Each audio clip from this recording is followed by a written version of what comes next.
कि आपकी फिक्र है, चिंता है, आपके लिए हमको कुछ कहना और करना है, तो हम सबके लिए बताते हैं।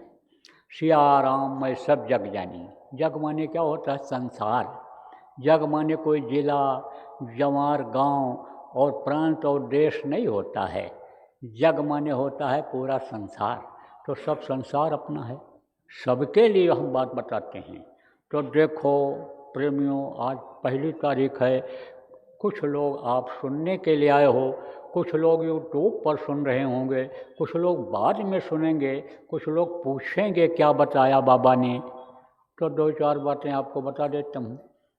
देखो ये चीज़ें अभी और बढ़ेंगी। क्या बढ़ेगा? यही माया का असर, माया का दबाव, और यही माया, यही दोनों माया ये विनाश कराएगी।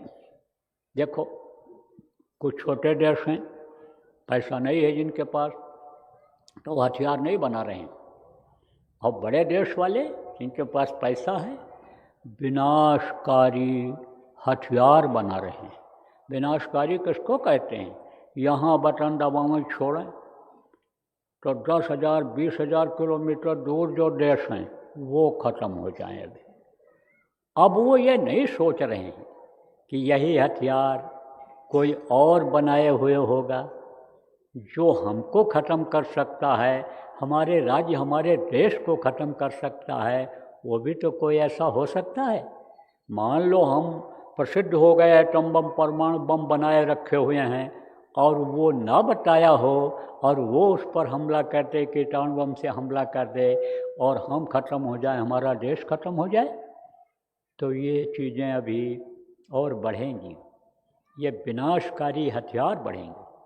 पैसे की तो कमी आएगी, अंदर में खोखला है, माल अंदर में नहीं है, दिखावा खूब है, घोषणाएं सब कर रहे हैं, लेकिन अंदर में माल, कहते हैं गांव में कि भीतर कर माल बहुरिये जाने। बहुरिया किसको कहते हैं? वो जो दूसरे के घर से लड़की आती है, जिसको दुल्हन बहू कहते हो, उसको पूरा घर का पता रहता है कि नमक है कि तेल नहीं है, कि हल्दी नहीं है, कि चीनी चाय नहीं है, सब पता उसको रहता है।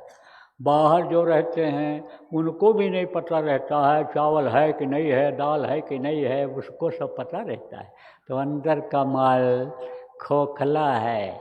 आप समझो, चाहे जिस देश का हो, भारत के अंदर शक्ति है, ताकत है, क्योंकि भारत के लोग मेहनत कश हैं, भारत के लोग तो कमा खा सकते हैं, भारत के लोग तो हर परिस्थिति में रह सकते हैं।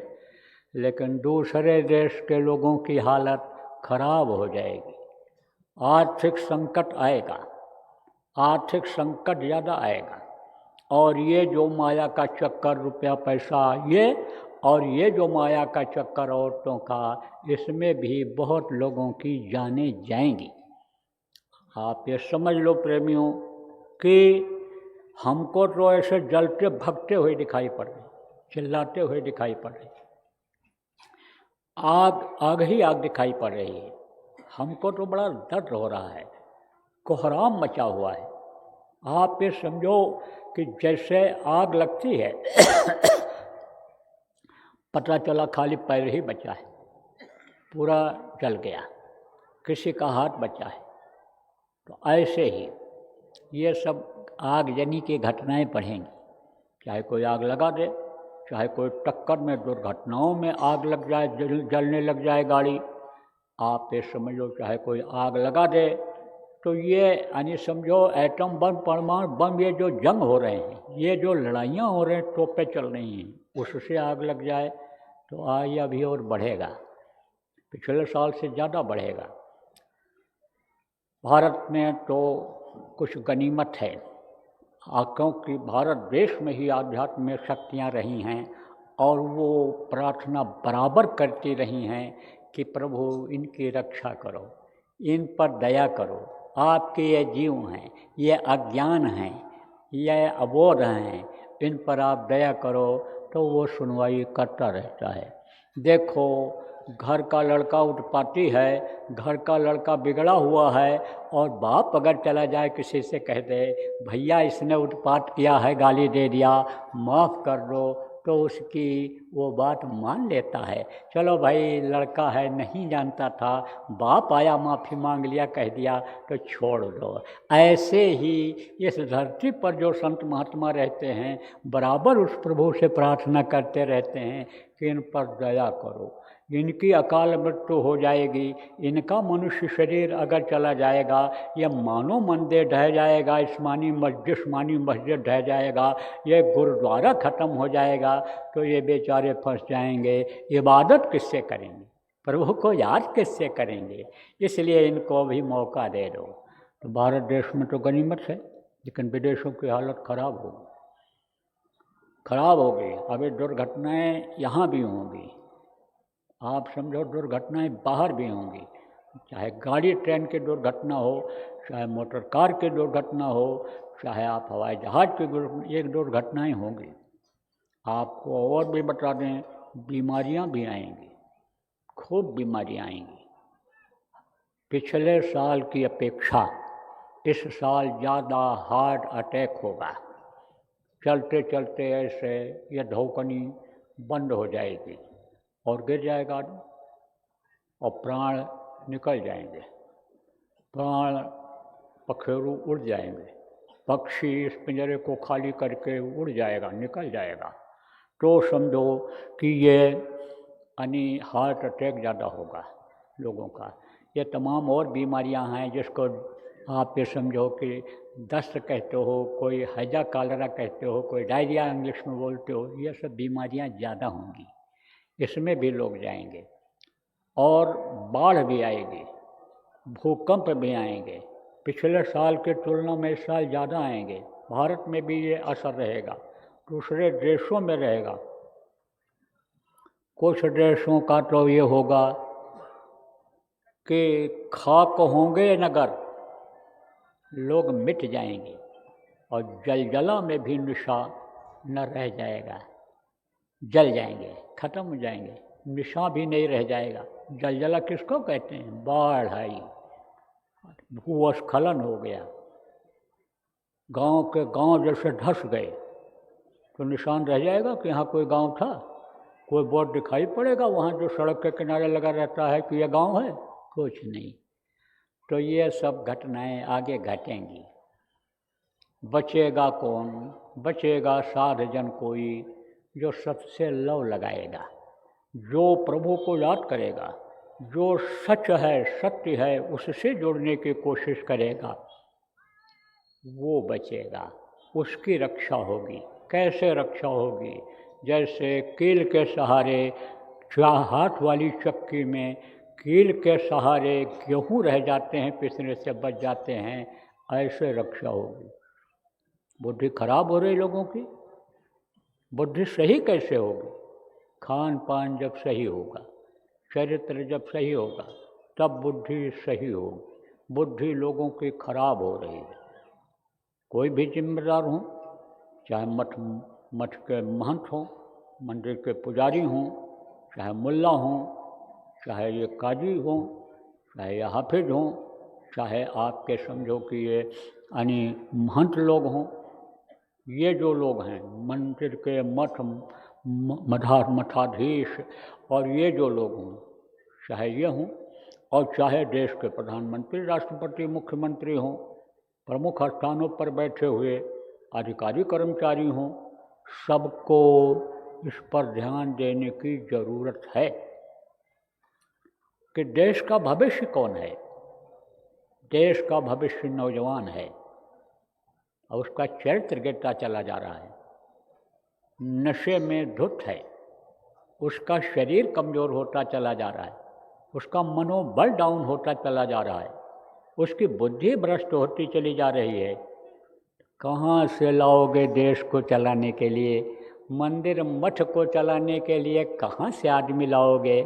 आप तो बुढ़े हो रहे हो, कब्र पर पैर रखे हुए हो, तो कहाँ से ये चलेगी व्यवस्था?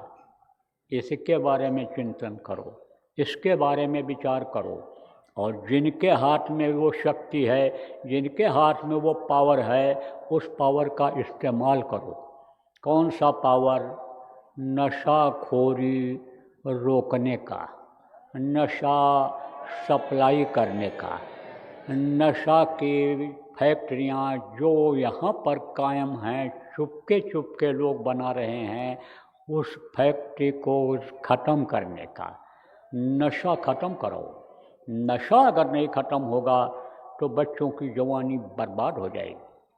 आप ये जो गर्व करते हो, घमंड करते हो कोई भी कि भारत देश हमारा ये बहुत बलवान है, ताकतवर है, ये हमारी फौज बहुत स्ट्रॉन्ग है, यानी ताकतवर है, बलवान है, वहाँ अगर नशाखोरी फैल गई, वहाँ का सिपाही का दिल दिमाग अगर काम नहीं कर रहा है, नशे में है, तो बंदूक लिए ऐसे खड़ा रहेगा।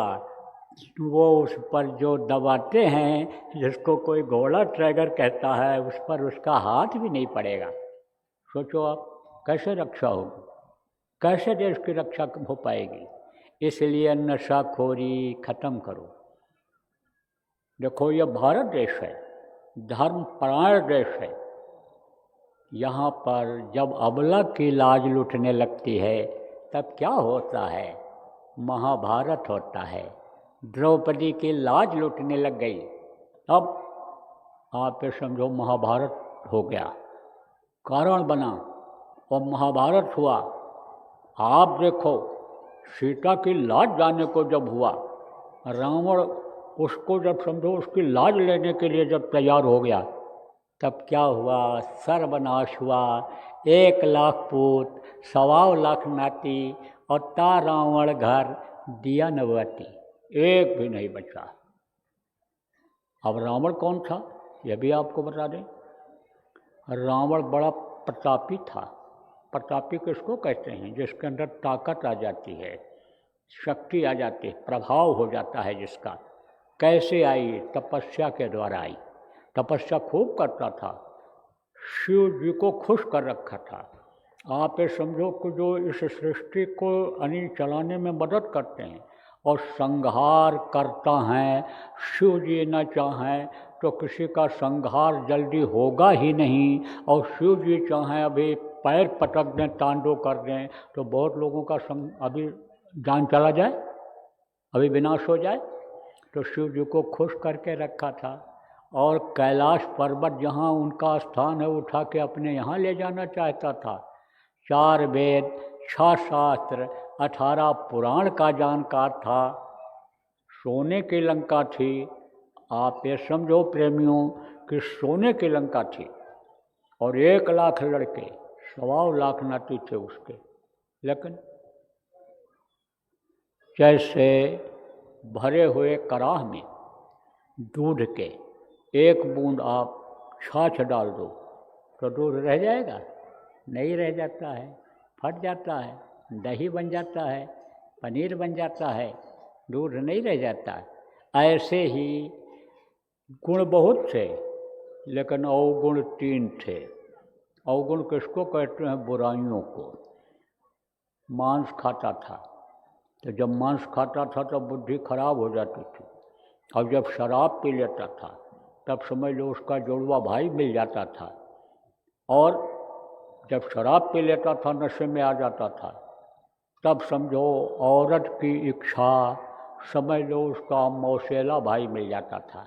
तो ये 3 भाई जब मिल जाते थे तो शराब, कबाब और शबाब ये क्या करता है? सर्वनाश करता है। यही सर्वनाश करता है। लेकिन अब जैसा मैंने आपको बताया कि संस्कार जिसका जहाँ पड़ता है, वैसे ही वो ढल जाता है।